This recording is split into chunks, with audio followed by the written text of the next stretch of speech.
Hello friends. दोस्तों आज का जो हमारा टॉपिक है ये हम पढ़ने जा रहे हैं दक्षिण भारत में महापाषाण काल के बारे में। ठीक है, इसके पहले हम लोगों ने कवर किया था पूरा पाषाण काल, मध्य पाषाण काल, नव पाषाण काल के बारे में और डिटेल से सभी के स्थानों के बारे में जाने थे। आज जो हमारा इसके आगे की टॉपिक होगी, ठीक है, और ये आखिरी पार्ट होगा। तो दक्षिण भारत में महापाषाण काल कैसे था। तो देखिए, महापाषाण काल को पहली बात तो दक्षिण भारत में क्यों किया गया। देखिए, महापाषाण का मतलब होता है दोस्तों कब्र के कारण इसका नाम रखा गया था। यानी महापहाड़ यानी पत्थरों के बड़े बड़े खंड। तो पत्थरों के बड़े बड़े खंड के बीच में यहाँ पे शवों को दफना दिया जाता था। उसके ऊपर से दोनों साइड से ऐसे पत्थर खड़े करके ऊपर से पत्थर उसके ढक दिया जाता था। तो ऐसे जगहों का नाम रखा गया महापाषाण काल। ठीक है, वैसे दक्षिण भारत के लोग जो होते थे उस समय में दो तरह की खेती करते थे, एक रागी की खेती करते थे और दूसरा धान की खेती करते थे। ठीक है, दक्षिण भारत का जो स्थान है वो कुछ स्थान फेमस है जो कर्नाटक में बहुत इंपॉर्टेंट है। जैसे संगनकल्लू जगह है दक्षिण भारत का, वहां से हमें राग के ढेर मिले हैं।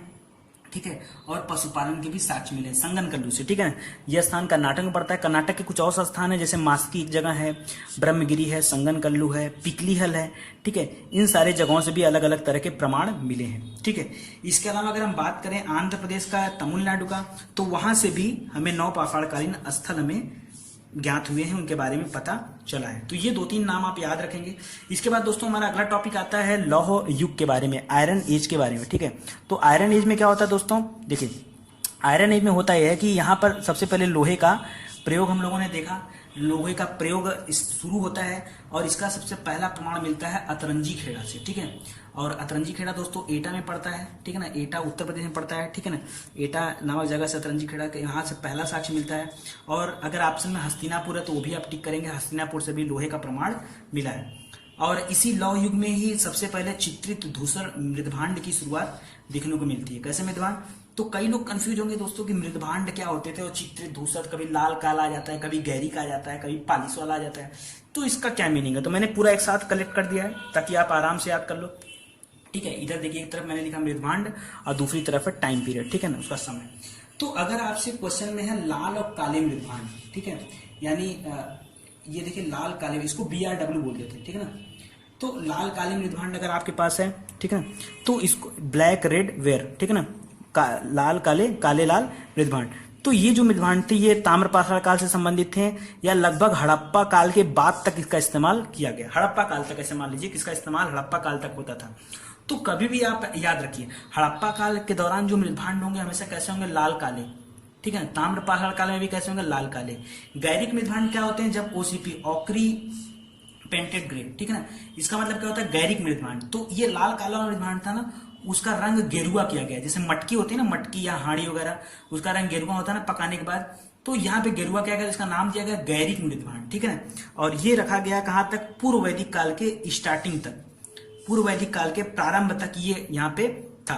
उसके बाद फिर से इसमें हुआ, इसमें आया चित्रित धूसर मृदभांड, मतलब इसमें थोड़ी सी पेंटिंग वगैरह की जाने लगी। ठीक है, तो उसका नाम रखा गया प्रिंटेड ग्रीनवेयर, यानी चित्रित धूसर मृदभांड। और ये आया उत्तर वैदिक काल में। ठीक है, लाइन से। ठीक है, अच्छा आप ही बताओ, पहले लाल काला पालिश था, उसके बाद आया गहरी, उसके बाद आया चित्रित। अब पहले चित्र बनाना थोड़े सीख जाएंगे। ठीक है, उसके बाद आया पॉलिश वाला, यानी उत्तरी काली पालिश, आप याद रखिए पॉलिश। ठीक ना, उत्तरी काली पालिश मृदभांड। ठीक है, और ये आया वैदिक काल से लेकर लास्ट वाले पीरियड से लेकर के मौर्य काल तक, यानी 800 लगभग चंद्रगुप्त मौर्य वगैरह के काल में भी जो मृदभांड मिलते तो कैसे मिलते थे, उत्तरी काली पालिश वाले मृदभांड। ठीक है, तो याद रहेगा आपको, तो ये आप याद कर लीजिएगा। ठीक है, आगे देखिए। इसके बाद दोस्तों अब हम बात करने जा रहे हैं ताम्रपाषाण काल के बारे में, यानी चारकोलिथिक पीरियड के बारे में। ठीक है ना, चारकोलिथिक पीरियड के बारे में। तो देखिए यहाँ ताम्र माने होता है तामा और पाषाण माने होता है पत्थर, यानी जब ऐसा काल जब आदमी का क्या पत्थरों के ऊपर तामा का कोई जैसे कैप लगा करके उसका औजार बनाना तैयार किया, तो इसको हम लोगों ने बोला ताम्रपाषाण काल। तो देखिए मानव द्वारा प्रयोग की गई सर्वप्रथम धातु कौन सी थी, तो थी तामा। ठीक है, यानी लोगों ने पत्थरों के साथ धातुओं का भी इस्तेमाल शुरू कर दिया। ठीक है, ताम्रपाषाण काल में कुल हमें 4 तरह की संस्कृति पढ़ने को मिलती है। ठीक है, जैसे मालवा संस्कृति एक है दोस्तों, उसके बाद गणेश्वर संस्कृति है, और आहार संस्कृति है, और जोरवे संस्कृति है। तो बहुत इंपॉर्टेंट क्वेश्चन बनते हैं, जब बहुत टिपिकल क्वेश्चन बनता है ना आपको यहाँ से फंसाता है, क्योंकि जानता है कि आप यही वो टॉपिक है जो आप नहीं पढ़ते हो। हम जानते हैं कि इसमें से 99% लोग इन चीजों के बारे में नहीं पढ़ते हैं, या अगर ये चैप्टर पढ़ते हैं सब पढ़ डालते हैं और यहीं आके छोड़ देते हैं। ठीक है, और क्वेश्चन भी क्या करता है, यहीं से पुट कर देता है ताकि आप ना कर पाओ। ठीक है, देखिए क्या था, तो 5000 बीसी में जो स्टार्ट हुआ शुरू में वो मालवा संस्कृति था।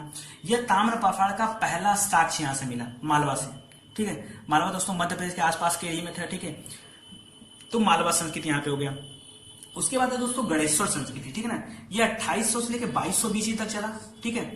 तो ये मिला था राजस्थान में। इसका नाम दोस्तों बनास संस्कृति बोलते हैं, क्योंकि ये बनास एक नदी है वहां पे राजस्थान में, तो उस नदी के किनारे फैली हुई संस्कृति, इसलिए इसका नाम बनास संस्कृति भी रखते हैं या गणेश्वर संस्कृति रखते हैं, ठीक है ना।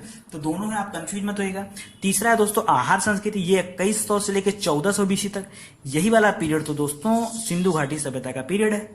यानी सिंधु घाटी सभ्यता के समकालीन कौन सा था, तो ये वाला आहार संस्कृति। आहार को एक और नाम से जानते थे, आहार संस्कृति। कौन नाम था, आहार संस्कृति। और यही हड़प्पा के समकालीन थे। देखिए ये भी पड़ता है राजस्थान में, और यहाँ पे तांबे का भंडार मिला है, ठीक है। इसीलिए इस जगह का नाम रखा गया तो उस समय ताम्बवती, ठीक है। यहाँ पे एक और फेमस जगह था गिलुंड, तो दोनों जगह थे, ठीक है। आहार संस्कृति के केंद्र थे दोनों, ठीक है। और लास्ट में जोरवे संस्कृति, ठीक है। आइए इसके बारे में आपको डिटेल से बताता हूँ थोड़ा सा। देखिए ताम्र पाषाण काल से संबंधित सर्वाधिक व्यापक रूप से जो शोध कार्य प्रारंभ हुए ना, वे हुए स्टार्ट कहाँ पे, पश्चिमी महाराष्ट्र में, ठीक है ना। यानी गुजरात साइड वाला जो हिस्सा, महाराष्ट्र के उधर साइड वाले हिस्से में, ठीक है। जो इस तरह बना होता है ये इस तरह, तो इधर वाले हिस्से में सबसे पहले क्या हुआ, ये खुदाई चालू हुई, इसके बारे में खोजना चालू हुई। तो बहुत सारे जगह मिले, जैसे दैमाबाद मिला, दैमाबाद ऐसे कुछ भी बोलिए, जोरवे मिला, निवासा मिला, नासिक मिला, चंदौली मिला, सोनार गांव मिला, इनाम गांव मिला। ये सब देखिए महाराष्ट्र के जगह है। तो आपसे क्वेश्चन खाली ऐसे पूछता है कि बताइए जोरवे संस्कृति जो है कहां से बिलोंग करती थी। ऑप्शन में महाराष्ट्र, तमिलनाडु, आंध्र प्रदेश, जम्मू कश्मीर। तो उत्तर क्या होगा आपका, महाराष्ट्र। तो बस इसी तरह से यहाँ क्वेश्चन बनता है, ठीक है। इन सारे जगहों का जो नाम था उसे किस संस्कृति के अंदर रखा गया, तो जोरवे संस्कृति के अंदर में रखा गया है, ठीक है ना। ये जोरवे संस्कृति का हिस्सा है, ठीक है। इसके बाद कुछ इंपॉर्टेंट यहाँ चीजें हैं, जो दो ही जगह इंपॉर्टेंट, एक दैमाबाद और एक इनाम गांव। देखिए दैमाबाद से हमें तांबे का रथ मिला, विशाल रथ मिला, बड़ा रथ है, तांबे का रथ मिला है दैमाबाद से। और दैमाबाद से एक चीज और मिली है कि बस्ती या जो मकान होते थे ना, उनकी किलेबंदी भी देखने को मिली है। किलेबंदी मतलब जो बस्ती है उसके घर के अगल बगल क्या है, बाउंड्री है, ठीक है। बाउंड्री यानी दुर्गीकरण है, ये भी देखने को मिलता है दैमाबाद से। इनाम गांव में हमको मिला क्या दोस्तों, मातृ देवी की प्रतिमा मिली है। इसके पहले सबसे पूरा पाषाण काल में मातृ देवी की प्रतिमा कहां से मिली थी, मिर्जापुर से मिली थी, ठीक है। उसी तरह यहां से मिला है, ठीक है। इसके अलावा 5 कमरों वाला एक मकान भी मिला है, कहां पर, इनाम गांव से, ठीक है। तो मान लीजिए इनाम में किसी ने 5 तल्ले का घर दे दिया होगा, तो ऐसे करके आप याद कर लीजिए इसको, ठीक है। आगे दोस्तों है कायथ संस्कृति के बारे में। देखिए कायथ और एरड़ और नौदा टोली, ये 3 जगह जो है ये मध्य प्रदेश में पड़ते हैं तीनों, कायथ, एरड़ और नौदा टोली, ठीक है ना। नौदा टोली को सबसे पहले खोजा था HD सांकलिया ने, इसको आप याद रखिएगा, HD सांकलिया, ठीक है ना। ये पूना यूनिवर्सिटी से थे, ठीक है, और उन्होंने खोजा था। तो HD सांकलिया साहब ने नौदा टोली को खोज किया। यहाँ से एग्जाम में क्वेश्चन आया था एक बार।